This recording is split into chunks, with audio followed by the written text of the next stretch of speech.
Drinking my coffee. You're My drinking pre-show coffee. coffee. I What? gotta hurry. It's all right. How are you going to give the disclaimer if you're drinking coffee? Are we live now? Yeah, we're live Oh, now. It's all hi. right. I'm really on top of it this morning. Hi, you're watching the raw, unedited version of the Sunday Morning Linux Review. If you wish to listen to the final version of our show, please go to smlr.us. Thank you. You know what I'm thinking? Maybe we should be a little more social. Like, I think Tommy said that most YouTubers start off say, "Hey guys, thanks for coming." Yeah, Hey guys, thanks for coming. You're going to have we the got to get them coming opportunity. too. There is a detail. No, it's I have been All right. really pushing us. Yeah, no, I've Yeah. been really pushing on my YouTube channel to there's a lot of people asking, so I started including SMLR.us in my tags at the bottom Okay. because people Cool. hear me mention it, so I make sure I'm pushing more people towards Awesome. this. Smart So, move, Tom. Always marketing. That's yeah, I give Smart. 10,000. I Smart. tweet it all. I've really been building my Twitter followers. That's been going good, and then the No, YouTube channel has. I'm creeping up toward 100, but that's about it. All right. Yep, before we get too distracted, All we're right. here to do a show. Yep. All right. So let's start the show. The Sunday Morning Linux Review with Mary Tomich, Tom Lawrence, and Tony Bemis as the Beaver.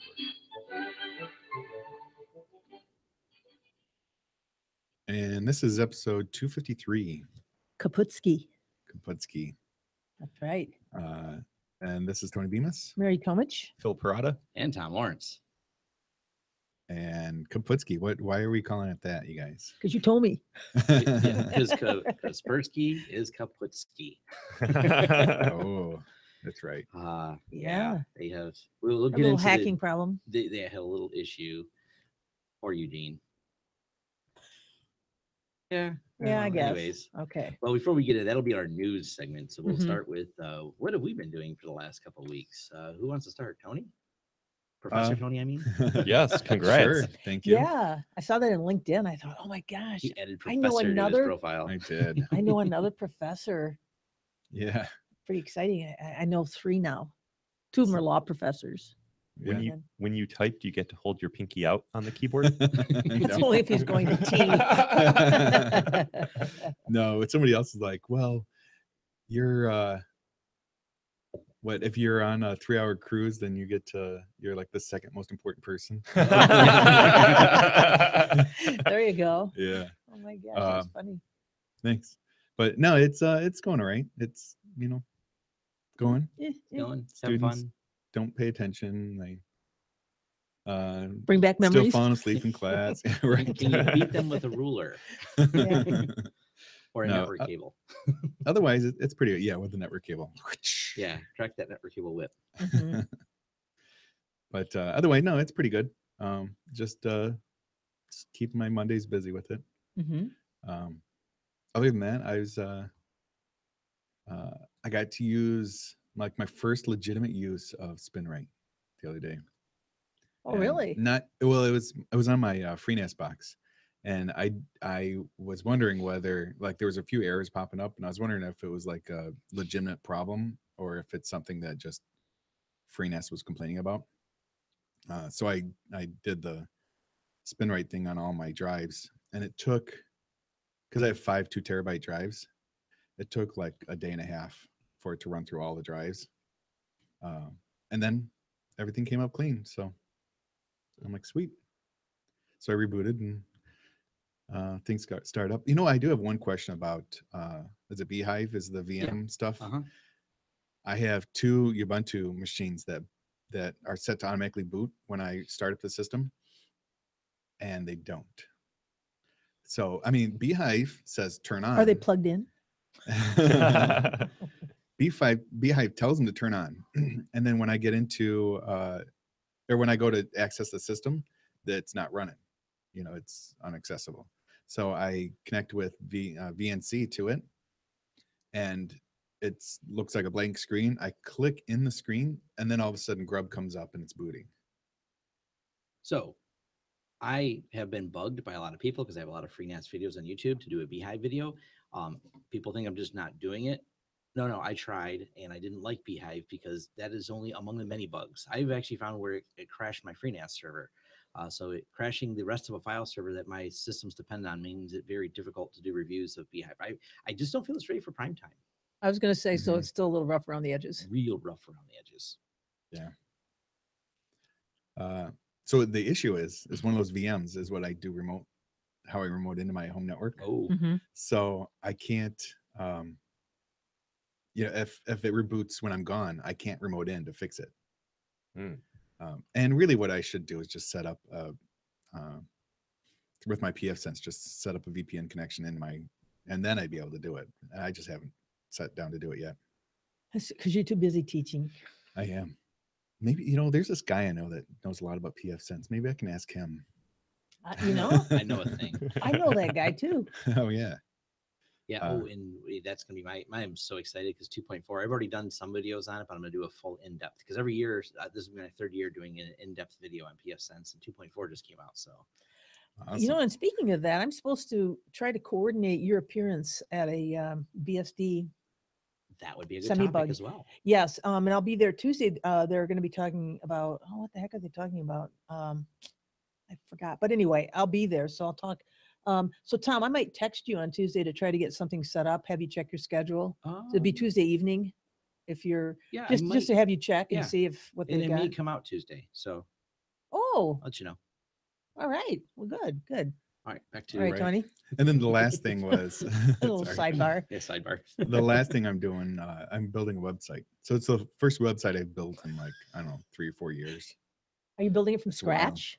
Using No, a I'm framework. using WordPress. Okay. Framework WordPress.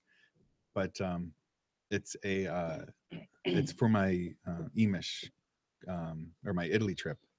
Hmm. And really it's an overall for all like projects. All the students have gone on this trip throughout the years. Mhm. And I'm just now starting to build it out, and and it's cool. It's just the uh what's it called, The thing. the theme Okay. yeah, close. The theme that I'm using is something about is travel related. Mhm. So normally a person that travels a lot would use this theme to build their website, Mhm. and then at the bottom there's a plugin that's like geo something, and it puts a little map, a Google map at the top of the post to say this is where I was, Oh, that's pretty cool. But don't and you then have you to put have your post. now? Do you have to have location or something turned on for that to happen? No, or you just put it in. You you put in the name manually of the put it city. in. Oh, Yeah. okay. Oh, I could like that. So yeah, it was pretty cool. So I try to it's keep my location turned off as much as possible. right, and it wasn't working at first, and then Speaking of I which. started looking into it, and you have to have a Google Maps API key now to do it. So it's free. It was easy to get. Mm. It was literally like somebody in the forum had a link over to it. I clicked the link. I said yes, get key, and then I copied it, and that was it. It was Nice. easy. Yeah. Oh, and then I had to paste it into the website. But that's what I was up till 2 a.m. last night working on that. Fun. Yeah, it was fun. I just turn my it's- location off. Right. And the website, if anybody wants to go out and look, I've got some pictures on it right now, but I haven't really it's going to take Emish? time to. It's emish.it. So .it is Italian. Ah, And so it's all about the Emish website or Emish study abroad going to Italy. So I Nice. thought that'd be cool. Yeah. Cool. Well, that'd be fun. We'll have to take a look at it, Tony. Yeah, Will you have a feedback form on it? Pompeii. I will. Yep. I'm kidding. Actually, and then there's links. I set up a Twitter account, and I set up Now, a is it just going to Facebook be a page, touristy and kind of thing as far as when I say touristy, just sort of the sights and sounds of Italy? Or is it going to be something relative to some of the things that people did that kind the- of apply back to? the meat of it is courseware? going to be the projects that people Okay. worked on while they were While there. they were there. So, Okay. and what You it prob- is, you probably already there's- said that, didn't you? I didn't. Oh, okay. And so what it is that when the students go, there's Mhm. like 10 sites we go to, Okay. and of those 10 sites, every student goes in looking for something different at each site. Because like my project was identity. Somebody else's project was sexuality, of how women was treated not sexually, but I They're don't treated know. different. Yeah, how they were treated different throughout the ages. at each site. That would be easy you to can, answer. No. So what I'm going to set it up is you All say, right. well, I want to look at Pompeii. And then you're going to see all the posts of different people and the different things that they looked at. So you can get a lot of different perspectives of what Pompeii was like Okay. from, from Oh, all these cool. different That's projects. very good. Yeah. There was other people that did like physical security and, Mhm. all sorts of things like that. Yeah. Well, that would be a fascinating topic, I think, especially with all the information and news that have come out in the last 3 to 6 months. Mhm. There's some nifty pictures here. There are. That's what I've been doing too. Oh, I thanks. did notice though that we are all accessing this over an insecure HTTP connection. I If there was only know. some company that would help you encrypt it. Now, let's all get this encrypted. Let's help Tony. So actually, that's my next project, because it's a shared hosted setup. I don't have access directly in to be able to set it Oh. up myself. So I have to open a ticket with A2 hosting, and they said they'll do it. I just Yeah. keep You haven't on had time. forgetting. You haven't had Oh. time. And then now I'm at the point is I have 2 months, and my contract is up, and the guy I work with is kind of our project running this thing. He is saying, well, maybe we should go to AWS or something else, because now he's like the AWS. Azure. No, we're not going to Azure. But he's like the AWS guy at his new Right. work. So he's like, I want to check it out and price it out, and he just hasn't gotten back to me. So that's the real reason I held off on it. But I just need to put in a ticket for them to go through and get certs on set up for all of them. I bet Walmart's going to have a cloud do. services. Yeah, they where do. you can Cloud store Mart. stuff in it. Yeah. Cloud Mart. CloudMart. That's what they They- should have called they- it. I'm pretty sure Jet. they What kind of name is Jet? Yeah, I'm pretty sure they have. Yeah, Jet. Yeah, No, isn't I'm it talking about jet.com? like AWS. Yeah, Jet's they have their own. They're I competing thought with Jet Amazon. was a commerce thing. It is, but they have their own. They also have platform. cloud- We actually covered so- it 7 episodes ago. Yeah, I and must have been gone. and they have their own All right. coin, eCoin. And All yeah. right. Well, okay.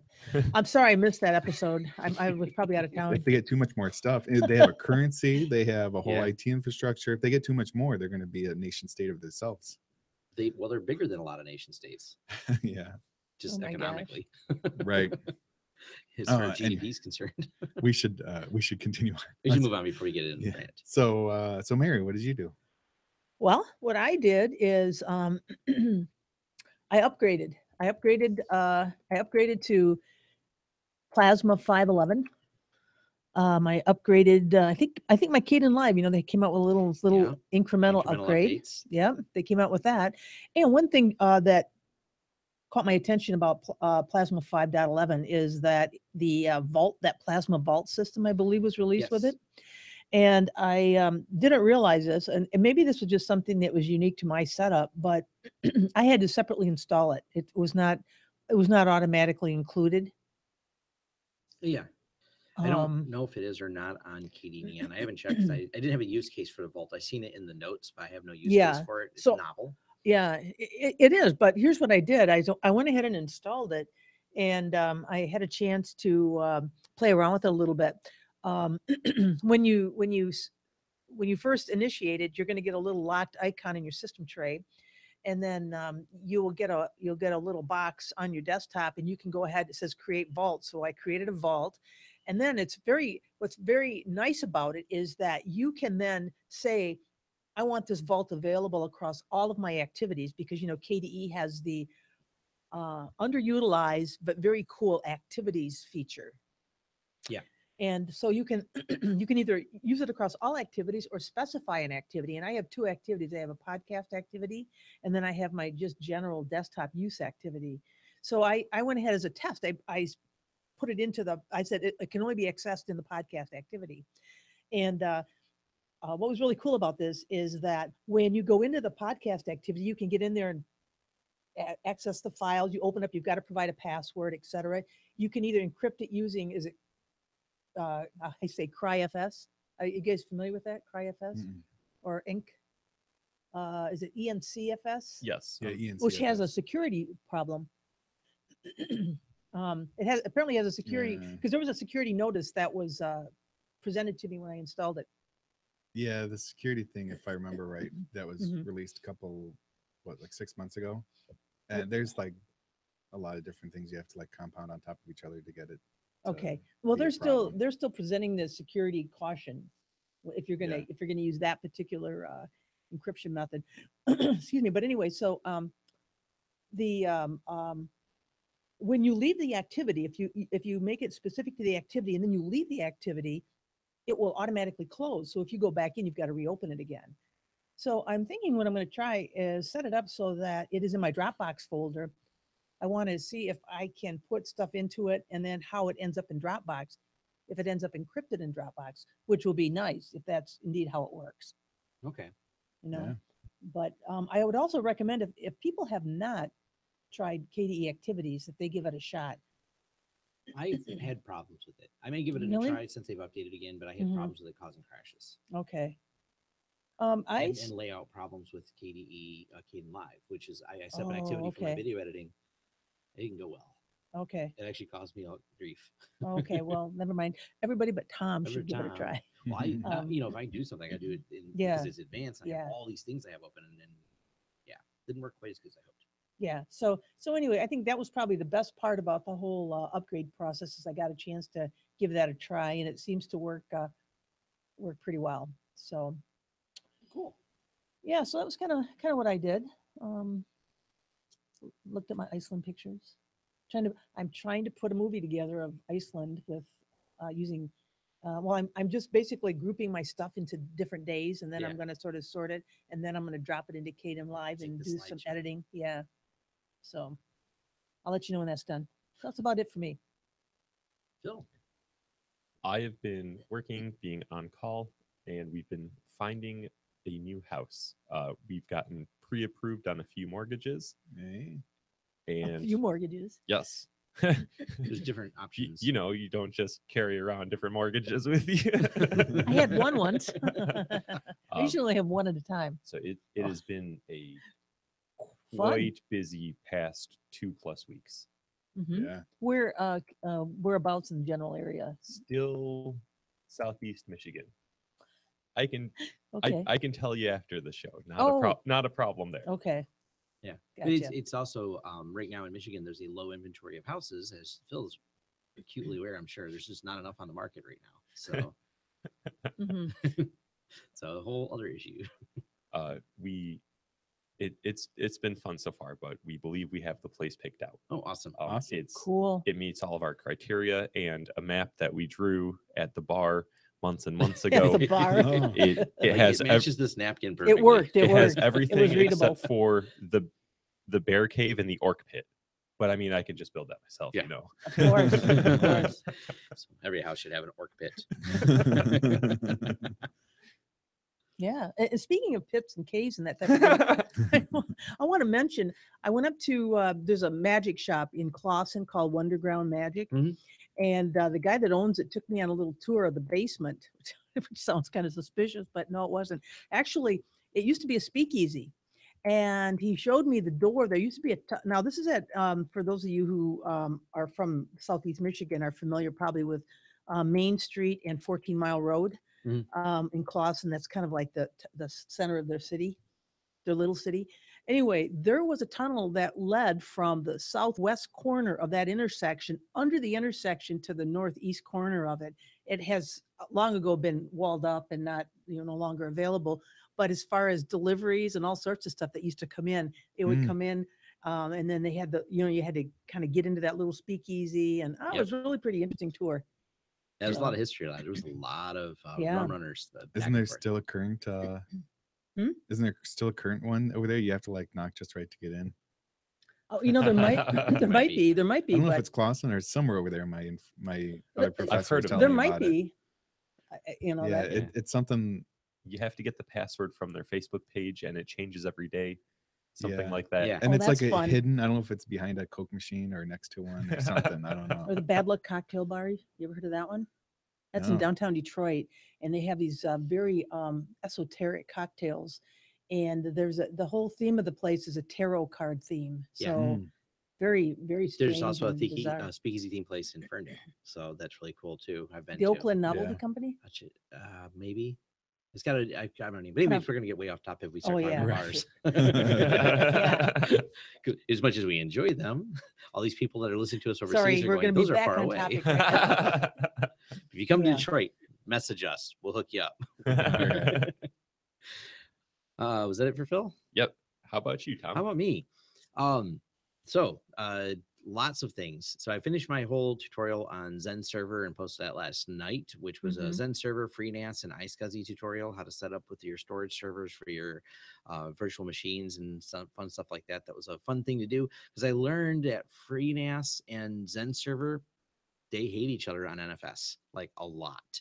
And you They could really, hate each other? oh yeah, there's some Wow, I was arguments. unaware of that. Yeah, they just the way that Zen server implemented NFS is not the way it was implemented over on the FreeNAS side. So if you do connect the two devices that way, you'll spend hours pulling your hair out like Tom did, trying to figure out what I thought I was doing something wrong because it was too smart for the forums until I decided to go into the forums after I spent a few hours and realized it wasn't me. It's a flaw. Mhm. So I moved everything to iSCSI, and I decided that after my learning experience, 'cause I thought iSCSI was more complicated than it was. So I did an entire tutorial on it. It's actually a lot easier to set up than I thought. And but the video is an hour long because it's everything from loading Zen server on a blank server all the way through.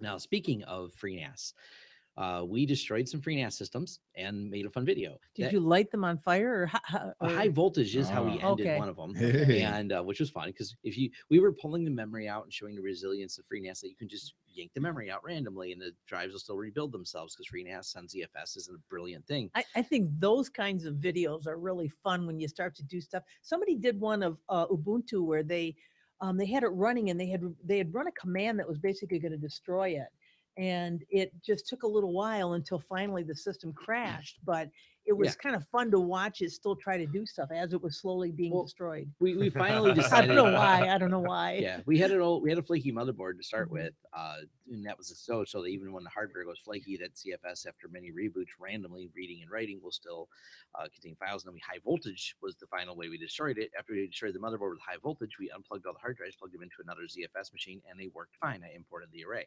That actually got the attention of the people who make FreeNAS, and they said, "We love your video," and they retweeted it. And then they sent us shirts, and they sent us a letter, and then we started talking. They're like, "You want to do that on an enterprise piece of equipment?" I'm like, "I would love to." They said, "But skip the high voltage part." So I actually, because I have to send this back, because Oh. they sent me a TrueNAS X10 server. You ever seen them? Have not. They are beautiful. Sounds expensive. Without hard drives, they start around $6,000 before you put hard drives in them. Mm. It has a really neat redundant motherboards, redundant power supplies. It Really? runs high availability inside of a 2U case. So dual redundant motherboards that both can see the RAID array. I don't know what magic caused that or how that works. I'm learning. And that's part of the review we're doing. So they asked us to review the product, but also once we have it all configured with high availability, unplugging the motherboards live, they got a way to do that. You can actually slide the motherboard out of the back of the machine, which is cool. You can replace the motherboard while it's running Wow. because it's got more than one, and they automatically fail over to each other, and it's a really interesting setup. It's a beautiful piece of hardware they sent us. They shipped us all the drives and everything with it, so we're excited. Unfortunately, my guys are like, "Do we get to keep this?" I'm like, "I wish." You know what the price tag on this thing is? They loaned it to us to do all the testing, so we're going to be doing a thorough review of that. So who knew that breaking old motherboards with FreeNAS led to a massive RAID array landing? It was on the table. I put it in the other room to not be in the way of our podcast. It is pretty heavy, so That's really cool. it's a Yeah. really neat. I'd never device. heard of somebody doing redundant motherboards like that. It's really neat, and it's why they've got a lot. They're trying to get more attention because it's such a unique, high availability storage array, and it's running open source software, so it's right up the alley of stuff Mhm. that we all like, that people are interested in, and they're very open about how they're doing everything. So there's actually a management network card on each one, and then dual network interfaces on each one as well. And you can get different add-in cards and things like that. So if you need, 10 gigabit or fiber channel, whatever your backend connection is. So this is pretty cool. This is pretty neat stuff. I'm excited about that. Other things I've been doing besides the finally getting excited because my YouTube crossed the 10,000 mark, but it's actually at like 10,500 right now. Congrats. Thank you. Yeah. So that's been a lot of fun, and cranking out more and more videos. Then the last thing, only side personal thing, is I love the fall, so I've been spending more time riding my motorcycles. Then I broke one of them, and now I got it put back together. So now I got 2 motorcycles that I've been off-roading with. I Mhm. take friends with me who want to You learn how to broke ride. one of your motorcycles? Oh yeah, I Oh, break that sounds like something I would say. What Yeah. did you do? Yeah, well, I had the tank got messed up, and Oh. yes, I'd ordered a new gas tank for it. Which, Okay. see, it's always a challenge because I used to like newer motorcycles, and then I decided there's no challenge in trying to hill climb on a motorcycle. It just goes up the hill. But I have 1970s Hondas. I know this is I am weird. shocked. This is the weird mental problems I have. I've got into Oh my my God. 1970s Hondas, and they're the old Honda CT series, which is kind of like a cult following of them, and I'm among that. It's all the most basic, rudimentary, no electronics. They use the old style ignition system and points, and it's fascinating to me. So I'm working on technology that was actually designed in the 50s and carried on until the 70s when they quit making them. And so I've got a couple of those, and they're just neat to me because they're so old. And I'm talking in 1 second about this TrueNAS, and that's my like fun stuff I'm doing, and then I'm like, oh yeah, I get to work on really, really old technology that's a 6-volt electrical system and everything else. So it's kind of fun taking it apart and working on them. So, and it's more challenging to keep these things going and go on trips on them than it is to the new ones. Are just boring. Nothing breaks. Until it breaks down and you're miles from home. Yeah, that's a risk. But that's also that's the excitement of it, because me and my friend went on about we went on a 60-mile trip on them. We just took off for the day and went out deep in the woods and got lost, and it was fun. Mhm. That's So, cool. yep, that's been my last few weeks. Yeah. Busy guy. I try. All right. Right. So I guess we're going on to feedback, right? Feedback. Do we have any of that? We want to hear received from you. a few Call emails. 734-258-7009 or email show at Oh, never mind. Sorry, it's just spam. smlr.us with your I'm not good at feedback email. and questions. Please. All right. Sorry, Phil. So if you're watching YouTube, when I hit the play on the soundboard, I He put raises my his finger, which finger up means to be say, quiet, everybody. let's. But not Phil, quiet. the ever helpful Phil, was just letting us know that we had. What was it, Phil? No emails.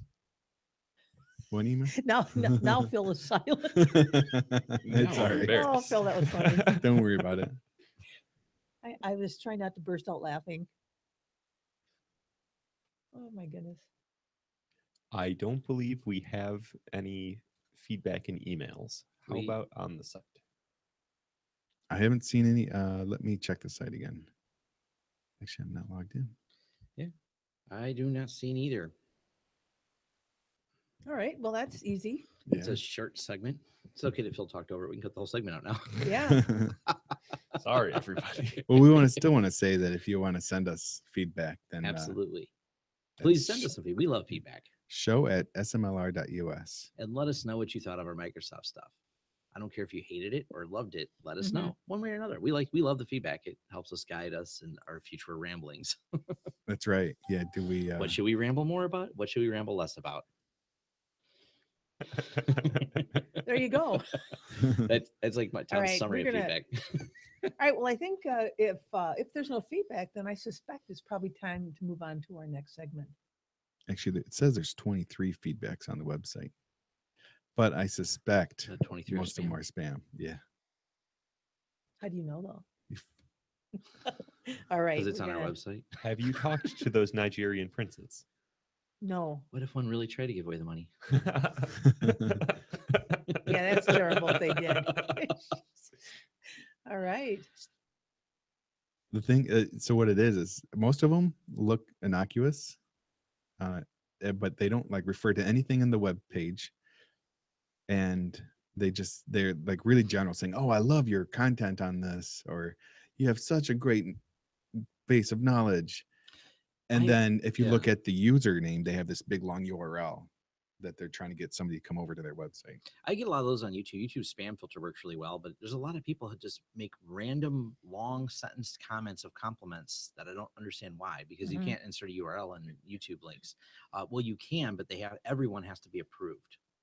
So you can insert a URL, has to be approved, or it doesn't get posted. Mm. So they never even insert a URL. They just put long complimentary links. Sometimes they're a paragraph of compliments. I'm like, but I know they're not real because if you look But at the you- user, But Tom, do you read the whole thing? Of course. I'm kidding. I love the backhanded compliment I got the other day. I was like, this guy wrote something really nice. And then the second half is totally bashing me on the video. How I did everything wrong in the video. The first one's how he loved every other video except for this video. And he had to bail 10 minutes in to a 20-minute video. Oh, Oh you know my why? goodness. It's because you're on YouTube doing stuff. That's pretty much. If Yes. that person was on YouTube doing stuff, then they probably wouldn't be saying that. Right. So Everyone can be a keyboard commando. they all are. Yeah. Indeed. So we had one from Carl, our friend Carl. Carl Miller. Yes. He says that he almost donated a show, but he didn't see a spot for a T-shirt for Oh. the size of the Back T-shirt. to what you said, we We- need hats and swag. Yeah. Mhm. Merch. This, So we're this working is on that. something that I could ask my wife to design if everybody's in for it. Absolutely. Mm. She, Yeah. she makes Cool stuff. She makes designs for her different workout groups for Wayne State. Oh wow. And So she made she's the serious. most famous post on Wayne State. Which That one was that came up with my Wayne State Yes, she friends. did. She also makes shirts for our friend who streams on Twitch TV. Oh. That's awesome. We just Well, I need think design ideas. Yeah, I think we've made a Okay. decision. Okay. Well, Yeah. what's We'll what's talk wrong about with that that after the design show. idea? We'll talk about that. This one there. This is what Tom came up with, Yeah. Tom's not a designer, but minus the. I don't know, Tom. I like no. it, but maybe some artful I arrangement like of it. that. Yeah, we had these made up, what, 2 years ago, year and a half yeah, ago? 2 years. Yeah. Because it was at the not last FameCon, but FameCon before. So yeah, Mhm. close Yeah. to 2 years. So yeah, I think we've gone through all of our T-shirts that we had at that point.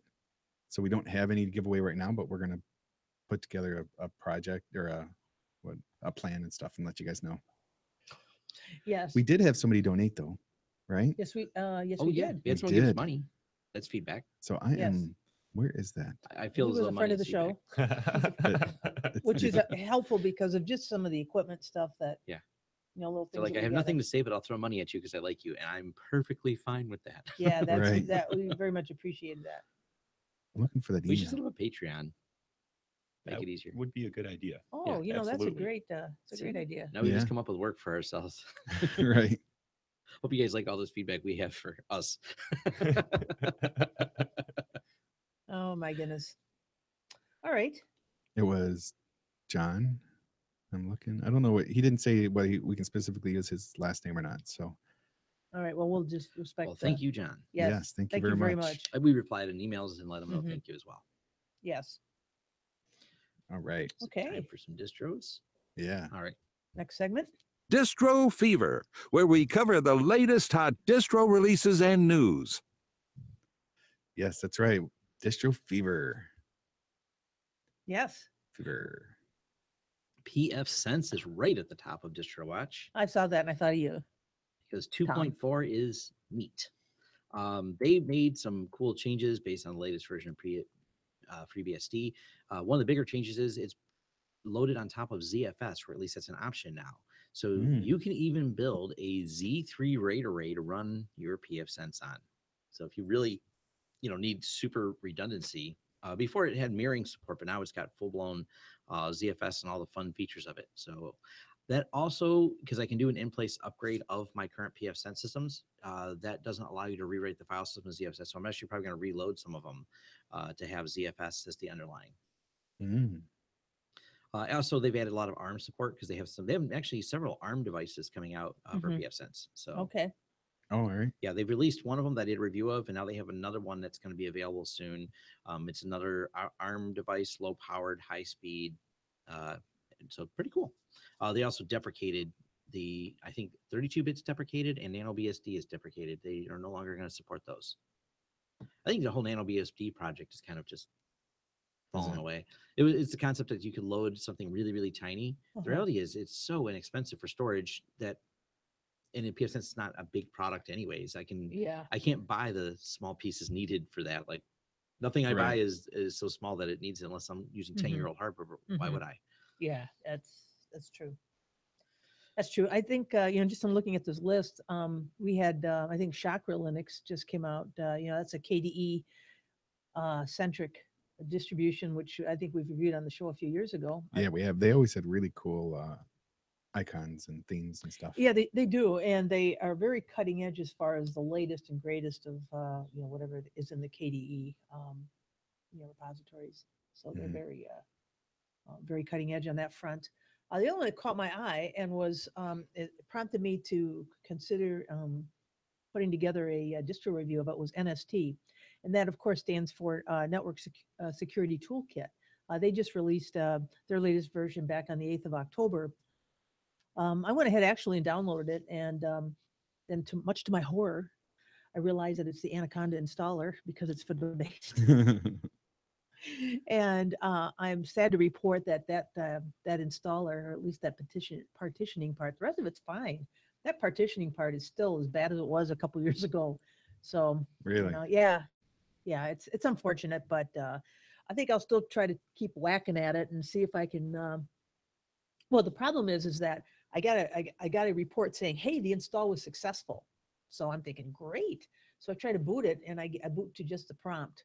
So there's something either in the boot, obviously, and Mm. I checked to see that the thing was bootable, I did all that stuff, and didn't seem to help. So I'll go back, The- do a little bit more What investigating. prompt? The grub prompt? Oh, no, it wasn't even a grub prompt. It was just a single little underline.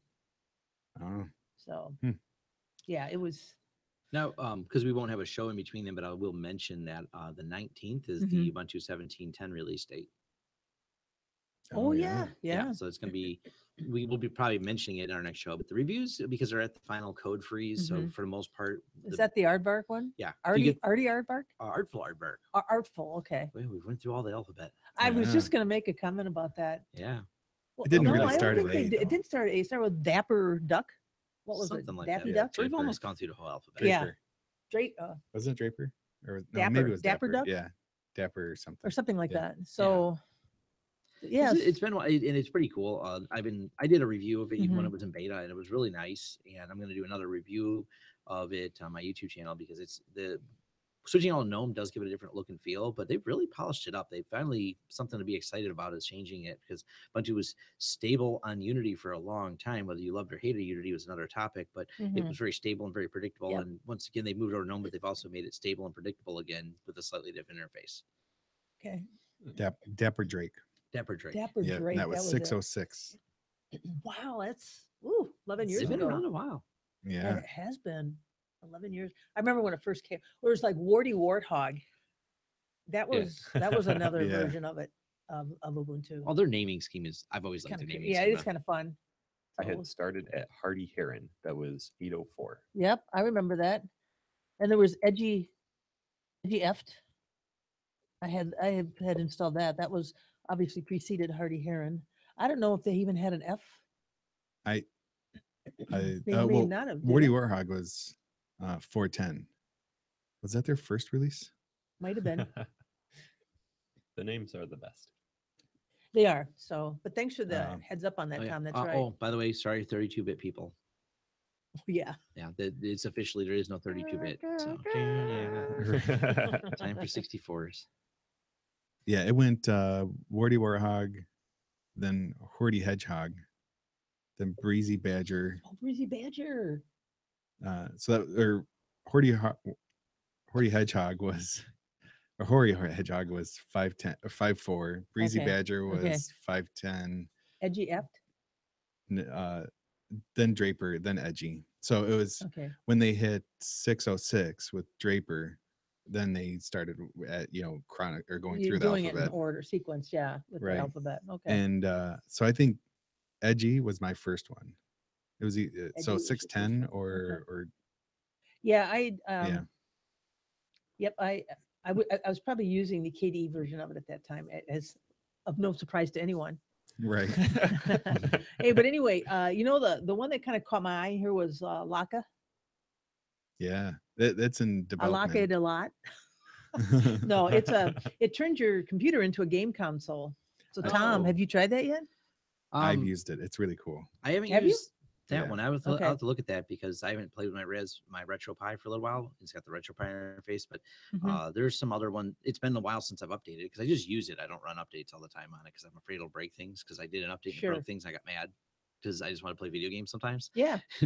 I know. I was done with Linux projects and going to play video game. It says an update to be able. I said yes, and it broke, and I was mad. So now I'm back to doing a Linux Shades of project. Windows. No, Shades of- just yeah. kidding. No, I'll retro never forget the gaming's guy, cool. the live gamers. You know, they did that Windows 10 update. Yeah, They're right in the middle of a it. live gaming. No, I'll thing. definitely take a look at that. That's yeah. cool. So, but Laka is based on the same software that Yeah, the RetroArch. Yeah, Mhm. it's RetroArch, and then they go through and do the customize, and then they have a customized UI. And when I ran like my Retro Pi kind of ish, it wasn't called Retro Pi. I was running Laka, Right. and I really liked it. Yeah, it was nice. See, and Asus has that Tinker board, and it has some support for that. There's actually a couple of these. So Raspberry Pi being the original inexpensive, versatile board, there's a couple other ones out there that are great for Linux distros and things like that that are just a little bit more higher end with memory on there, but you're still under $100, and they're actually really powerful multi-core machines with, you know, Mhm. they're about the same size as Raspberry Pi, like the Asus Tinker board. So they're, Yeah. they're Yeah, pretty you The know, I good. haven't Tinkerboard heard is of actually coming Tinkerboard. down I've in heard price of, too. What's that? Tinkerboard is coming down in price. Yes. I just saw a Micro Center ad the other day. It's $45 now, and it has a gig Wow. more RAM than what the Pi does, Mhm. and it has like Wow. 500 megahertz faster. So that's what I was looking at. It's the Pi 3 is a 1.2 quad core with a gig of RAM, and the Tinkerboard is a 1.8 Yep. Quad core. quad core with 2 gigs of RAM. Yeah. And like then the it's the name, same form Tinkerboard. factor too. It looked identically the same size Right. and layout of the ports. So I wonder if you can use the same Well, I was going to ask. case. I mean, you could basically unplug your Raspberry. Well, You I think yank a out the distro Raspberry Pi. might create something, but you could then just unplug it from your Raspberry Pi board, plug all the stuff in, including the card. It Right. has a little card slot, right? Or how does Yeah, it? yeah, exactly. Okay. It's in the card slots in the exact same spot. Mhm. Now the issue is it's based on a different processor. Right. Okay, So- that's It's a that rock was- chip. Okay. Yeah, I mean it's still an ARM chip. It's ARM 18? I thought I looked that up. Yeah, and one of the interesting things Opposed to about it ARM 6, I is, think it is. Okay. to me as well, is it has gigabit interface on it. Yeah, and it's not a shared bus. Right. That's That's the very big nice. thing. It's gigabit and not shared. And that's the biggest downfall of Raspberry Pi. For those who haven't run a Raspberry Pi, the Ethernet port shares the bus with the USB ports. Right. So if anything's happening on the USB at the same time as you're trying to do network It's access, going to slow down. it's going to slow down to at max 400 megahertz or 400 megabits a second. Whatever So USB you don't get 3 is, I think. Do they have? No, it's USB 2. 3 on it? Oh, okay. 2. Yeah. So that's a lot of, like I said, for under $100, this is a lot of compute power. And so make some really neat stuff. I actually was at a demonstration showing that they took, you were using a Raspberry Pi, but the concept's the same. Wi-Fi de-authing with a drone, Mm. which was fun. So you can fly around and destroy people's Wi-Fi, which I did a Wi-Fi de-authing video. These guys took it and paired it with a drone so they can fly around and Wi-Fi de-auth. Jeez. And it's automated. So I have a whole video on it if you're curious what Wi-Fi de-authing is. It's a lot of fun. Yeah, It's a horrible thing. it's technically it's illegal, so you should Only de-auth your own network. I do comment Yep. that at the very beginning of my video. only do your own. You know what's interesting is Cisco access points have that built in. You can de-auth because if somebody brings their own access point into your network and you don't want that there, you can kick them off the network. Yeah. So you can de-auth them. The problem is if you're close enough to another business and you start de-authing the other business, Yeah. then you can legally get in trouble. Right. So Yeah. Cisco actually has their own thing. It's yeah, we could there's get a all whole sorts of discussion about pop-ups that. when you go to enable that. They're like, make sure you're doing this right, that you Yeah. have the right to do this, and this is, you're not kicking somebody else off or blah blah blah. There's like 3 windows you have to go through. Which was actually part of an illegal attack a hotel used to get people to use their Wi-Fi. They de-auth other hotspots. Really? Yes, they got in trouble for that because they wanted you to pay for theirs. You couldn't bring your own. Oh, Anyways, that's all we got for distros. Before we move into news, before we get into all these other subjects. Mhm. right. News or sim linking to Tom. I don't know what the difference is, but Tom's news. Anyway, here, let's go on to the tech news. Tech news and views. All right. Now I will throw this out there because it'll go into a deeper discussion. We'll save the Kaputsky for last. So let's cover all the other topics first that we can run through. Sounds good. Yep, sounds good. Who wants to start? I've got a few things. I guess I'll start this time. So when we went to the conference the other week, it was a Hyatt hotel, right? Yeah. Hyatt Yeah. hotels are hit by another card breach. Hyatt? Yeah. So the I Hyatt missed, when did that confirmation, come out? I missed that. October 13th, just Friday the Yeah. 13th. Well, that's when this article is. I Okay. thought I saw it come through on a different Probably article months ago. earlier in the week. So maybe it happened But, months ago. and- Yeah, it's as if you were there between March 18th and July 2nd. Then oh, we're you safe. could be. Yeah, we're safe. I'm going to just interject a question, probably a rhetorical question. Why doesn't the credit card system move to kind of a single transaction model where you generate a where the credit card itself number is not stored there, but a transaction ID? Right. Mhm. And that's actually how Apple Pay and Google Pay works, where you're just using a nonce to Mhm. And- one time. So it yeah. makes it invulnerable to what they refer to as the replay attack. Yeah. Because the replay attack is what we're seeing here because they store the credit card number and I can use that same credit card number again. Mm-hmm. The weirdest, that was like the concept with the chip, but it was horribly implemented and easily hacked. The In idea the was U.S. in the US. Yeah. There's so much speculation and Wait, we're exceptional. Wait. No. oh yeah, exception. That part is horrible. There was a quote. I'm gonna say it probably a little bit wrong, but I still like the premise of the quote. Is a magnitudes of ineptitude are almost indistinguishable from malice. And that Mhm. was Brian Krebs who said that. And it's one of those things that they're right. We almost like there's a conspiracy. You're like, no, there's that many stupid people involved at the top that don't understand it and don't want to implement it. And it's just weird because we know the technology completely exists. It's in use everywhere but the United States. So what is stopping them? I don't know. It's a Exactly. lot to change. Well, so there's- I think the original theory was that the problem is the end business that is accepting the credit cards. So it takes the extra work for them to have to change over to the new system.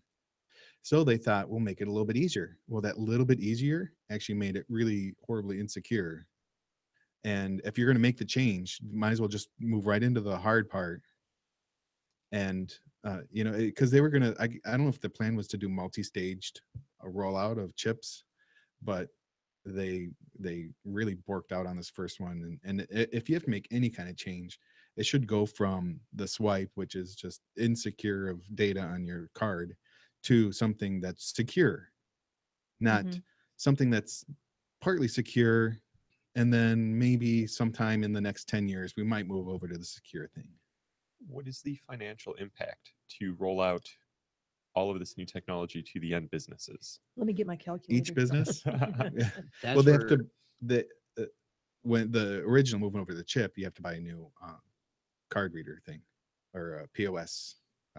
What is it Well, called? Terminal? Yeah, their terminal. Card So terminal. they made Yeah. us get a new terminal for it. We have it. But they actually came at not real much expense to us. But we were simple because I purposely, when we designed our own point of sale system, we did not integrate credit card transactions. The problem comes into getting this rolled out to people who have integrated legacy systems like hotels, that it's swiping into a database style system, or any retail establishment where they use central card processing into terminals and centralized servers. For example, Sears slash Kmart, every single store does not do credit card processing. It goes back to their central data center for all their credit card processing from every single store. So because they're all doing that, when you say, let's change it to chip, they're like, our infrastructure isn't ready. So it's the major retailers that have a problem. They don't actually do any in-store processing. So it becomes, I understand from a technical standpoint, because my friend works at the data center and he would explain it to me how their credit processing works, because their data center went down and how they ended up firing the chief technological officer. Really? Yes, Ooh. they had 2 data center failures in 1 week. Whoa. The second one, absolutely his fault. Really? He bought a used piece of equipment for the data center switch over for Sears Really? to save money. It cost him like millions for the second failure. He Oh, said no. literally like the one piece of hardware that he put a used one in essentially was like the root cause analysis of it. Oh my gosh. Mm. Terrible. But it was interesting because of the essential credit Mhm. card processing. You'd assume the store would just send it out like at the store level, but apparently they all just Yeah. that's the standard design. So bring it back to your data center and do the processing. Of course, that's why the honeypot's so sweet. When you get in there, you're like, oh, the credit cards come to one place. Thank you, Sears. Thank you, hotels. Yeah. Exactly, and that's what they said. They went at Hyatt. They harvested the customer paid credit cards, including the expiration dates and verification codes, which is that's like the most valuable part of the credit card, the because if you want to use it verification code? online, you have to See, have the verification code And and what the they should do is expiration. once it's verified, they should get rid of that verification code, or once the transaction is should. complete. As I mean, big they're as just, Google and Apple and as much strength as they have, they've Mhm. not been able to get this to be adopted. And their systems work because they don't share your credit card. what about PayPal? PayPal is sort of similar, Similar isn't too. Mhm. That's actually part of the book for Elon Musk is why he got out of the financial market. He found it to be a market that absolutely needs innovation, probably more so than any other market. And that's his Mhm. comment on it. But he does not have the strength to fight the banking systems and all the other systems that these backwards thinking people, he rants and calls them names. And that was his Mm. biggest challenge Okay. at PayPal. Wasn't the technology, it was getting any change in the financial markets. They just Okay. like to do things the way they do them. Yeah. Mm. All right. So Right. All right. All right, Tony. And then the one other article I have is DOS, DOS bug identified in I said it earlier, Ethereum's Geth software. And it's on the Eve. Or well, I'm reading this one. So they found it in the Geth software, and they've already put together a fix for it. Mm-hmm. But then there's also a hard fork coming. So A hard fork coming. yeah, so somebody it says hard fork on the horizon. Oh. All right. So the hard fork for Byzantium, Byzantium? Byzantium. That's it. Is that another cryptocurrency? I don't know. It probably could. Yes. Probably would be. I would can't think. keep track of all of them. Yeah. Right. I no longer keep track. Please just bring back Kanye coin. Yeah, Kanye It says it's it's expected to be forked or available on Sunday evening. What's the date of this article? From 12 hours ago. So it's this evening. Tonight. Yeah. If All you're right. listening to today when we post the show. I don't do anything with cryptocurrency, so I Yeah. will be not Yeah, even we paying are attention. definitely not the Yep. experts on this subject. I just You know, I think I want to do an episode. We didn't do one on cryptocurrency, have we? Mm-mm. That's on my No. to-do list. I would okay if we do an episode on it, I'll I will participate. even go as far as I have a friend who's an expert. Mhm. I'll see if he'd love if you bring Yeah. up any Oh, of that I think stuff. that would be an interesting He's thing. been doing and trading in it and building. He builds services on Trade top of. trading in it, Oh yeah, he also builds mean, services on top of Ethereum, like as a shorting day job. and selling and doing that All- kind of trading. Everything related. Okay. He's also big into the Ethereum local meetup groups and things like that. I met a few of the people on Mhm. there. I haven't made it to any of their meetup groups, but I've met the people outside of it. Other Yeah, that could be Linux stuff. interesting. So that's blockchain work then. Yes. I was gonna say, yeah, now blockchain makes sense. I've got something interesting for that. Yeah. Well, there's but I actually can wait. there's a new company out there Right. now that is using blockchain for supply chain. They partner with the UN and they're doing supply chain auditing with applying blockchain technology. Oh, really? Yeah, well, I Okay. want to read more into it at some point, but it'll Mhm. be another interesting discussion of applying blockchain to things that are useful. So, anyways, moving back on to other news. Yeah. Before we Right. get sidetracked Yep. again. Well, just remember that there's a update coming out. So update Yes. version Of what? 1.7.2 for Geth. Geth. I guess Okay, it's I'm Geth. not familiar with it. right. So get that installed and updated. Yes. Get that? Is that what you said, Get or is that that what the article installed. said? No, I need to know who to give the credit to. I'll give Okay. it to you because I actually said get, Oh, okay. But Geth is Oh. way better. Geth is better. That's This is the right. All Geth right. system part of it. All right. Well, thank you, Tony. Thank you for your news items. Thanks. No, we really need to do a cryptocurrency Mhm. one. I a full agree. fresh look. That way, every time we talk about it, we can just segue and go, now refer back to episode to fresh looks this, and we'll have it in our Yeah. notes Well, for all the details. Now we're going to talk about the news. and I think I told you that Distro Watch has a distro currency Yes. website. So we'll what we'll do is we'll look at those and just say we'll talk about those that episode. That'll be kind of fun. There's a lot we could talk about So, with it. So All All right. Well, I'm going to go ahead in the interest of continuing to move forward. I'm going to talk a little bit about a couple of news items that I've got. There is one that really caught my eye, and hopefully no one else here has it, but it's how the Federal Reserve Bank of New York navigates the supply chain of open source software. And it's your typical situation where they've got a wide group of developers and they've got mission critical applications, and so they want to have some kind of a standard set of tools and that type of thing. So what they do is they have employed various open source tools as far as those mission critical applications that they have. I thought that was really pretty good. So they want, obviously to standardize their base technologies, development tooling, and architectural models. So they said that every user interface was a snowflake, completely different. An end user might have 15 different interfaces. So, and that can be kind of disconcerting, I think, if you're trying to be efficient. So, Right. yeah, so they did that. And one of the things too that they had to take into consideration were the various licensing models, because when you take a look at, I'll use the term open source licensing models, but that really encompasses a broad set of licenses, from the very open BSD license to, I think, the slightly more the more restrictive GPL3. GPL3. Mm-hmm. So for them, in their best interest, it was to go with the less restrictive, which certainly makes sense to me. So, the takeaway from all of this was that reusable software components and standardization provide greater efficiency while meeting the New York Fed's extreme security needs, because they got a lot of gold apparently. Restrictive licensing terms and weak support make some open source projects or some open source software a poor choice. So they had to really do some research just to selectively say, hey, this is going to work for us, or this won't work for us for security reasons or whatever. And then they said training courses by third-party providers can lead to inconsistencies. So what they ended up doing is they took and instead of using third-party stuff, they went ahead and took their trainers, and across the board, they've got a consistent training mechanism now for training their users. So I thought that was kind of interesting. The other article I've got here, I'm going to give a little shout out birthday to KDE, which turned 21 yesterday. And yesterday was the measure of its birthday, because that was when the first email by Matthias, hang on a second here. I think I've got his,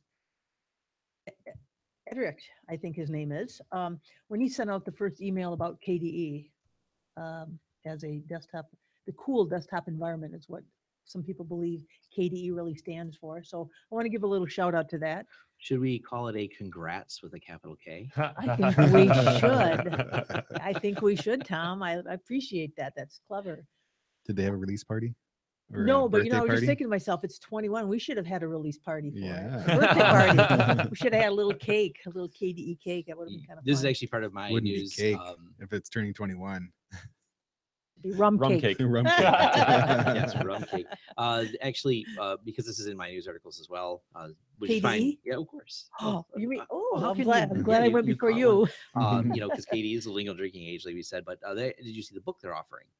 No, I didn't. There's a free book, Creative Commons, and it is KDE 20 Years of KDE, Past, Present, and Future. It's a free ebook that you can download now. Put the link in the show notes. And it's Wait a whole minute. list. 20 years? 20. Well, the book. Okay, came out last year. Yeah, but they brought it up, and That's it's still actually reasonably. yeah. recent. The URL is actually 20years.kde.org/book. So yeah. Cool. yeah, clever. Yeah. But it's an entire ebook about the history of KDE. Cool. Yeah, Excellent. Well, Tom, thanks for that little tidbit. I And like their then logo. what's that, KDE? Yes. Yeah, I love KDE. Matter of fact, that's actually what the page is just you can scroll through all the logos they have. and Oh, yeah. It's just really cool. Okay. Well, I'm going to go ahead and move on. I found an interesting article in Extreme Tech. It's Microsoft's latest app update drives negative reviews in Windows Store. This came out on Friday the 13th. And I was thinking to myself, what could that be? Well, apparently they had some kind of an app. It was called Photos Add-on. And and they said it's pretty much what you'd expect from the name. It's an add-on for the Windows Photo app. The app description, however, doesn't make the functionality clear at all. Here's what the description for this app said. It said, photo app downloadable content for all users. That's all the information you What? get. Now, as soon as this app appeared, I guess users they started to vent because the review titles included things like install without permission. Didn't ask for this, so apparently it kind of just got itself jammed down into their system. So people, there should really be informed consent. If something's going to happen to a system that you have, you should be aware of it. Yeah. But then again, now a lot of tracking stuff wouldn't be on there if we knew about it because we would say no. But anyway, so that and by the way too, the total size was over 400 megabytes. So I'm sure it's a little add-on. The final installed size looks to be around 150. So 150 megabytes. So it says it's not unreasonable to be annoyed at Microsoft adding bloat to your machine, but it's just an update to a pre-installed app. Still, this looks bad. Microsoft should be better at anticipating such things. It would seem to me that they should be because they get blowback for those kinds of things. Yeah, really. And I think if you err on the side of not err, but if you are biased to the side of transparency, I think people will cut you some slack. I think this is where Microsoft is like the most confusing company because we look at anything on the Windows side and you go there, it's clear as mud all the time of whatever's going on in Windows. It's like a mystery, even to them, because they have press releases that are vague, and then you have entire podcasts dedicated to sorting out what a Microsoft press release meant, and then you have the side that's going open source, and they're seeing a lot of success, and I think that's what's very interesting. Like the part of Microsoft that we do like, and we're going to keep embracing on this podcast, I guess, as long as they're doing it right, is the open source side where they give clear answers and transparent. We're doing this and we're doing it open source. We're doing these things. And Windows is like, we did a thing vaguely. Yeah. Well, the fact that it was kind of forced on users too. They were just saying, not cool. Stop adding apps I don't want or need. Yeah. That really is, it is. It's a disaster. Yeah. So anyway, so there was that one. And I think I've got a couple of others, but in the interest of time, I'll probably just bypass them. One was, and we talked about cryptocurrency, and I'll just make this comment. I believe we may have talked about it a couple of weeks ago. I was informed before the show started. Over 500 million PCs are secretly mining cryptocurrency. They go to some popular websites. Crypto malware. And there's some kind of a little script or something that just runs in the background, and it uses your PC to mine for currency. Showtime, the TV thing. Yeah. The TV.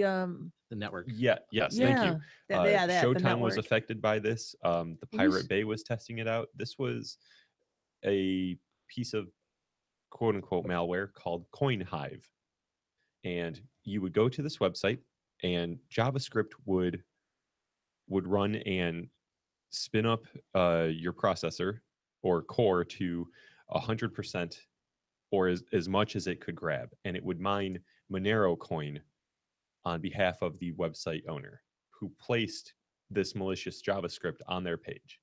So if you're one of the people who go around using NoScript or Ghostery or something like that, well, congrats, you're already not affected by it. Yay. But for everybody else, that's pretty rough, especially when it's on a potentially popular website like Showtime. Right. Yeah. And, I use Ghostery, and just to even up the ante, I also use Privacy Badger. So it creates problems for me. Yeah, I use Privacy Badger too. Yeah. And it does. That's pretty Does a good lot of job. that. Yeah. It does. So anyway, but those are my stories and news stories for this episode. Excellent. So I've got something interesting that I found. It's called ACDC. It's the Active Cyber Defense Certainty Act that Congress is beginning to talk about. I love the name. I was thinking of the band ACDC. But, oh my gosh, it's going to be probably dumb when it comes out, if it ever does. Yeah.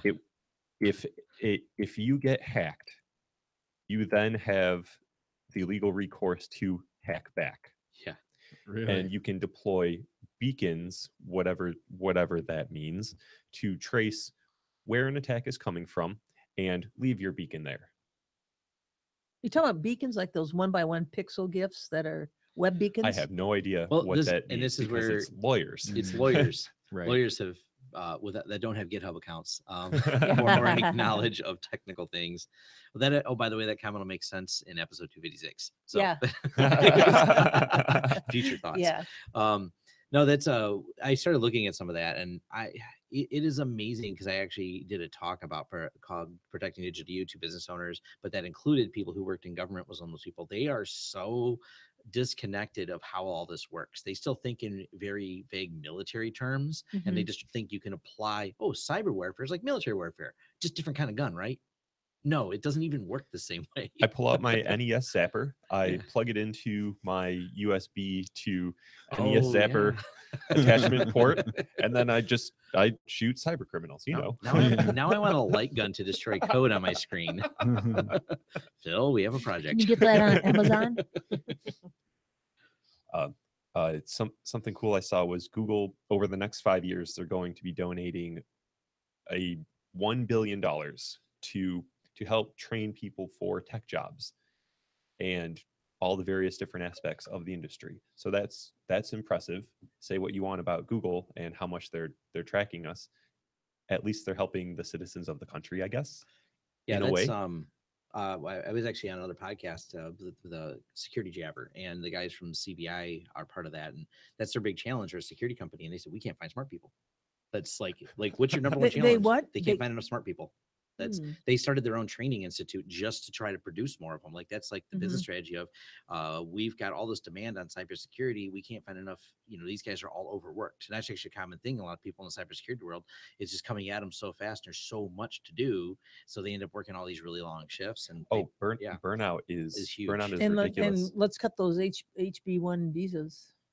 Yeah, HB1B well, that's visas. actually, and it's only exacerbating the problem. But even with that, there's just not enough people to work in cybersecurity. The threats are getting greater faster than the ramp ups on the other side. So, definitely a concern. Definitely cool that Google's doing that. Yeah, interesting. And my favorite thing that I found, it's not exactly news, but it was Still news cool to me that it existed. It's the open source game clones. I believe it's osgameclones.com or osgameclones.org. So all of my favorite games, such as Age of Empires or Jagged Alliance or Worms, Zork, even there's hundreds of games on this website that have open source clones in some state of completion. But the point is that you can play them on your Linux kernel. So there's a really nifty one that's been on Hacker News lately. It's Roller Coaster Tycoon 2. Ooh. The engine can take the assets from the Roller Coaster Tycoon disk or executable, and you can play a working version of it on Linux, and that's awesome. Wow. I grew up with Roller Coaster Tycoon, and that's good to see other people being able to play it. Roller Coaster Tycoon. So fun. It reminds me of Linux Tycoon. That Brian Lundick's. There is on here Z Doom, Pro Boom, and all the other Doom derivatives, which is exciting. My wife got one of the newest MacBooks for her job, and I wanted to put the Doom in the mod bar. Doom and put it on the little touch bar, but she wouldn't let me. I've seen Doom running on the touch bar of that, and that's really cool. I don't know. I like Zork too, so I'm glad that Zork's in. Anyways, is that all you got for the news? That's awesome. all. That's all the news and olds that I've got. No problem. I added it to the show notes. It's osgameclones.com.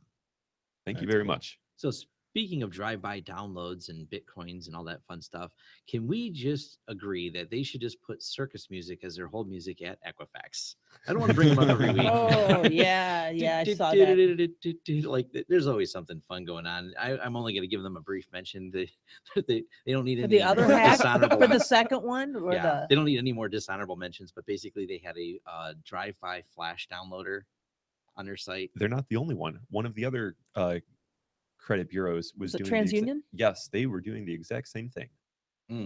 So yeah, big mess there. Yeah. So the other story was the retro ThinkPad, and this is near and dear to my heart. Did anyone see this? Yes, I did. That's Oh, exciting. that blue enter button. blue enter Oh, it's button. beautiful. Yeah, don't give us better technology. Give us a blue enter button. These are the things we care about. So I'm not familiar with it. someone knows our geek hearts. That's Caden Live and KD Plasma, all those updates we mentioned already. Yeah. I will admit about the Caden Live, my only comment really is it is so stable. So my video I did was 4 hours to record, and then I edited it down to 1 hour and 10 minutes. And that was always a risky thing when you get these very large scale projects in Caden Live. Yes, I It found that to crashed be 0 times last night. And there are last night. Yeah, last night. So when that must be the latest version. yeah, I was running the latest Wow. version, but I spent, it probably took me, so I was here at the shop for 5 hours. People don't always realize, like, I think I record a video. I'm like, yeah, I do. I record 4 hours of video and condense it down to 1 hour video, which also means it makes 2 more hours of editing, but it never even crashed once during the entire edit process. And I don't think I've ever edited a video that long. And I click save a lot. I mean, I'm like Control S and all the time. And Oh, you have to save spam. It's you learned that from playing video games as a kid. yeah, save things all the time. But I'm just really impressed with the stability of the project. I just want to throw that comment out there. Like, it is a, I also used a feature I never used before. I had to blur a license plate. And it did the whole tracking thing like it's supposed to. Like, I selected license plate and I blurred the entire crash into our building. It was a old guy. He hit our curb really hard. It shook the building, and he stayed committed to it because instead of backing up, he just powered through it with his Cadillac. He rode the whole edge of our curb. Oh my So we have gosh. cameras on the outside of the building. I don't know if you guys knew that. And they recorded audio, which had that satisfying crunch in there, and we edited it on Caden Live. And I'm like, I should blur out his license plate. So I did. Crunch. Oh my goodness. It didn't damage our building. It just took all the paint off the curb and Yeah. his car and the wheels. And What is that? What is that called in Gideon Live to blur something or track it? it's like obscure tracking or tracking obscure. I'm going to do a video on it because now I understand how it works. You select it, you analyze, you have to do an analysis of video, and it will just follow that object around and keep it blurred. It does it for faces. It does it for object selection. So Yeah, it's a nice feature. Yeah. By the way, too, I was just going to mention, you're talking about video editing, SMLR. DistroWatch just had a kind of a list of the latest packages. It looks like they came out with their latest release. So oh, cool. just want to say that. So who's ready to talk about Kaputs? Kaputs. Kaspersky. I think you are, Tom. So what basically happened several years ago, Kaspersky, Eugene Kaspersky, and they had discussed, and everyone says, I've never met the guy, but people who are security researchers say he's very genuine, and they have a really top-notch team of security researchers there, although they are in Russia, which, you know, we're in the US and we're not friends like we used to be. Not that we're ever really friends, but anyways, they have a product that is long time running and generally was a well-regarded security program for antivirus and things like that. But they also had admitted they were under attack several years ago. Well, it turns out they were being investigated by an Israeli security research, and they were researching them because of what happened recently. And I think as Washington Post broke the story on this, but there's, you know, all kinds of, everyone's covering it now. They were using the Kaspersky system to notice if you had documents on there that looked like they were sensitive in nature, government documents. And apparently the whole story revolves around an NSA contractor who took his work home and wasn't supposed to. So he's working on all kinds of NSA documents, and that machine was running Kaspersky. That machine sent alerts back and copies and screenshots of the documents and things that he was working on. So basically, Kaspersky was infiltrated, is the allegation here, and we're sending back all the information when they found something of high value to part of their cloud product as part of the feedback on it. Now, they're denying it at Kaspersky, and I don't know what their official statement. This literally just broke the other day, so I think they're really preparing all this. But it's kind of the end of Kaspersky. So we've seen the government issue a do not use Kaspersky, which actually affected some of my clients who do government work. They literally, if they were using it, had to uninstall it right away. And this happened a few months ago because we knew something was coming. So this story's been in the works, but no one knew why. But we knew something was up when a document, if you fall under these government standards, you cannot use Kaspersky as your antivirus, bottom line. So my clients, some of them just, they don't even think about what antivirus to use. I know you take care of my antivirus. Are you using Kaspersky? I'm like, no, we don't worry, we don't. And they're like, okay, making sure, because we got a notice in the mail that we can't use it. This actually happened several months ago, but nothing more attached to why. Now we think we know the why. Now, this also goes to, if I can't see the code, I can't trust it. And we don't really have any good open source antivirus, and no one even say ClamAV. It sucks. I'm sorry. Yeah, it feels like, but yeah, and I'm not wrong. So if Kaspersky went open source, that would be some saving to the company. I really doubt they would. I heard that in a rumor mill, but I didn't hear it from Kaspersky. I don't think I think this is because this is 2017 attack of the supply chain. You know, we've seen this with CCleaner a few weeks back, but this is a scary thing to any government agency who's going. I think this is going to really push people towards open source, because if they can't really look at the code that's running and understand what it's doing, this could happen even at other companies, not just Kaspersky, who happen to be based in Russia, which somehow Russia leveraged things into the system and signed by their code that did this. This goes out a lot bigger. Of a supply chain attack. Like, what if someone infiltrates Norton or McAfee or any of these other companies that are rather large in the antivirus market and the closed source market? I think it'd be really hard to infiltrate the supply chain of Microsoft, because there's so many developers involved. And, you know, them being the big company they are, someone would be hard pressed to slip something into Windows 10 and someone not talk about it. Because one thing we knew, meeting all the developers on the floor, they love to talk about what they're doing. And that's just a hard thing to do. But Kaspersky's small group of people, one person slips in something. It happened at CCleaner. There's really not that many developers on there, and they infected the build machine, and that's what slipped it in for there. So how do we combat this? We know how to do it in the Linux world. It's open source, and we don't worry about something being added in and spies and watches and sends our documents out. But I don't know what the solution is for the security world, but I bet a lot of people are rethinking how security does. We still have to worry about that in the open source world, though. Yeah. So we pull our packages, whether they're Debian packages, they're Pacman files, RPMs, tarballs, what have you, from someplace on the internet, hopefully over a an encrypted channel. And then what happens if there's no GPG key that ties that code back to some arbitrary person that you trust, that you say, okay, you know this name and they are one of the leads of a project. So you install it anyway. Yeah. So some people do. Some people put third-party repositories on their computers, on their servers. Where do you start drawing the line? What happens when you need to get the software that you need to do whatever project? And then it comes from who knows where. And this is, the whole reputation of the PPAs. And this is why Debian, I'll say it right now, they had the whole, repeatable build process, which I think is at like 98%. And what that means is they're taking the source code and making sure that when you compile the source code, they give you the parameters by which it was compiled, you create a 100% match binary exactly the same. So now you can even check to make sure those, but like Phil said, if there's something I need and I'm using a third-party PPA, which I am, because of KDE Neon, I want the latest of the KDE Kden Live. So I have that repository added. And what if someone at Kden Live gets infected? Now that comes down the supply chain to me. Now, another thing to worry about is not even if there's some vulnerability that's introduced inside of the package itself. What if it's inside of the compiler? There was a problem. There's a proof of concept that someone created with Clang, the C language compiler, that a compiler fault can introduce a bug into your compiled application that was not inside of your actual code that you started to compile. Right. So then we all have this trust of the tools, but what if it's the tools that are the problem? Yeah. Right.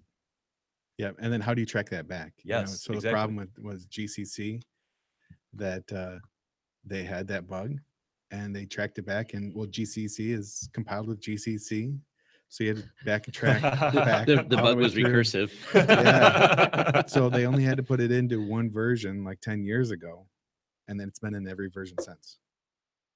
Yeah, and you have to go back and Oh yeah, what a Oh, mess. that's a nightmare. Yeah. I'm going off the I have to grid. recompile my compiler. You know, there's something to be said for that. Gonna have a little garden, have some chickens. As with chickens, That's go the little- dream. Listen to listen to AM radio. You know, it is one of those things. There was a great discussion about the Koreans and their whole missile program and how unhackable it was. It's for a reason, not because of security, not because they do it. They are just the most offline country. So because we rely on hacking tools that think you're online, and NSA contractors who take their work home and put it on Kaspersky, simply not a problem in North Korea. They don't have computers at home. You know, there is not the KGB years ago. You can look this article up, but they went offline. That was their security solution. Is they said we don't think that we can handle it, so they went back to typewriters to type up documents and went back to the older spying methods. That's their solution. We just don't trust anything. And this was like 2007 or 8. And there's a great article Mhm. write up about it. Like Mhm. they aren't joking. This isn't I a joke remember. headline. I remember hearing about that. Yeah, Wow. they just said we just moved it all offline and moved typewriters because you know what? Everyone relies on technology to hack it. If we don't have technology, all of a sudden we don't worry about it much. So it's yeah, I guess you could really sleep at night knowing that I typed up the document and hand delivered it to you. Can you trust the ink? What if it's invisible ink? Invisible. Now we have to forge our own typewriters. That's a feature. Yeah. And they can still, this is what's interesting, is all the mathematics and the math ciphers can still be applied. So they can still type something, put it together, you know, similar to an Enigma machine and a very low tech way. And now the math we already know is strong, but now the transportation method of doing it kind of analog like that becomes very interesting. I can still send the message. I can still be hidden and obscured in plain sight with good encryption and no worried about hacking the keyboard it was typed on because there's not a computer attached to it because it typed it. Mm. So it's a really interesting, certain things may have to go offline. But Yeah, that's for sure. so I don't know what the big solution is to it, but I tell people anymore, don't. I did a talk on protection, and one of the things I say, people always ask me about antivirus. I'm like, no, don't. Just use Windows Defender. If you're a consumer, use it and spend your money on a backup. There's where your money should be spent, backing up your stuff. Not I don't find that Windows Defender is any better than any of these other ones. As a matter of fact, they clearly have introduced new security flaws with some of these antiviruses that you didn't even have without the antivirus. Like an Aju Trend Micro, who had a huge flaw. You can only get infected with a virus if you had Trend Micro. Think about that a minute. Is that a feature at that point? Yeah, there's a question. Yes. Something to ponder Something to ponder. as we Ponder the end. yeah. So So I guess right. that pretty much is it for our news, Yeah. right? I think so. did Tony find a song while we were newsing Yeah, it up here? yeah. A little bit. Did we go on long enough for you to find So one? there was a Yeah. free BSD release, right? Yes. Song's coming out in December, Is it? November. Okay. I Well, don't think it's available. so my thought was look at the open BSD songs. yeah. And the latest one, they call it. Would you say Winter- free BSD? I meant open BSD's song is coming in, I think, next month. Yeah. Yeah. So I thought, well, let's play the last one that they had. Okay. So it's called Winter 95. I have no clue what it's about. I just now looked at it. Probably about a season and maybe 12 years ago. The Windows 95. Oh, right. Winter 95. I There know, you but go. I heard Windows. The here we go. Let's see.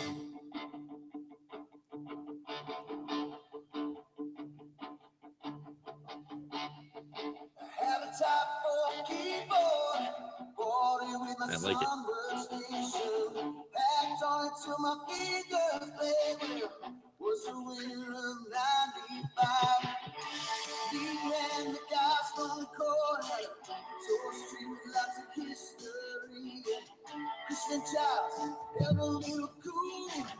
Should've known I lose my history. Well, oh, when I look back now, I can see we all have nothing. When it all can be, when it can be taken away. Well, everyone needs to know their history. Yeah. What's the winner of 95? Yeah. All right. So in typical fashion with our show, if you're listening live on YouTube, we will have the full version of the song in our edited show and links and everything. But it's on the OpenBSD webpage for their songs. If you just Google OpenBSD and song, then it'll get you over there, and it's song for version 6.1. All right. All right. So you have been listening to the Sunday Morning Linux Review. This was episode 253. Kaputsky, That's right. This is Tony Bemis. Mary Tomich. Phil Parada. And Tom Lawrence. See you next time. All right. Bye, everybody who is You've been watching. listening to the Sunday Morning Linux Review. Enjoy your Sunday morning. If you would like more information about this or other shows, go to smlr.us. Feel free to send comments to show@smlr.us or give us a call at 734-258-7009.